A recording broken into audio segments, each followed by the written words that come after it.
شاہین جاوید ریاض Pakistan embassy ریاض سعودی عرب میں موجود سفیر پاکستان احمد فاروق نے صحافیوں کو بتاتے ہوئے کہا کہ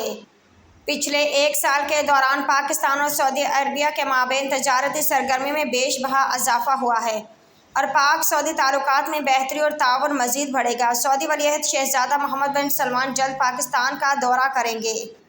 جس سے پاک سعودی تجارتی اور سرمایہ کاری سرگرمیوں کو مزید فروغ ملے گا، جبکہ GCC ممالک کے ساتھ آزادی تجارتی معاہدہ بھی اگلے چند ہفتوں میں منظور کر لیا جائے گا، جس سے خلیج تعاون کونسل کے رکن ممالک کے ساتھ پاکستان کی تجارتی سرگرمیاں مزید بڑھیں گی۔ سعودی دارالحکومت ریاض میں صحافیوں کو بریفنگ دیتے ہوئے سفیر پاکستان احمد فاروق نے بتایا کہ گزشتہ ایک سال کے دوران پاک سعودی دو طرفہ تعلقات میں نئی جہت آئی ہے، جس کی بدولت پاکستان کی سعودی عرب کے ساتھ تجارتی حجم 42% بڑھا ہے، جبکہ وزیر اعظم شہباز شریف کے حالیہ دورہ سعودی عرب میں بھی اہم معاملات اور دو طرفہ تعاون کو بڑھانے پر اتفاق کیا گیا ہے۔ پاکستانی سفیر احمد فاروق نے بتایا کہ جلد ہی سعودی ولی عہد شہزادہ محمد بن سلمان پاکستان کا دورہ کریں گے، جس سے پاک سعودی تجارتی اور سرمایہ کاری کے نئے دور کا آغاز ہوگا،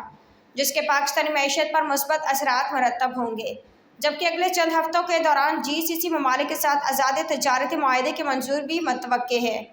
جس سے خلیج تعاون کونسل کے رکن ممالک کے ساتھ آزادی تجارت بڑھے گی، جس کے ذریعے پاکستانی اشیاء کی کھپت کو عرب ممالک کی منڈیوں تک رسائی حاصل ہوگی۔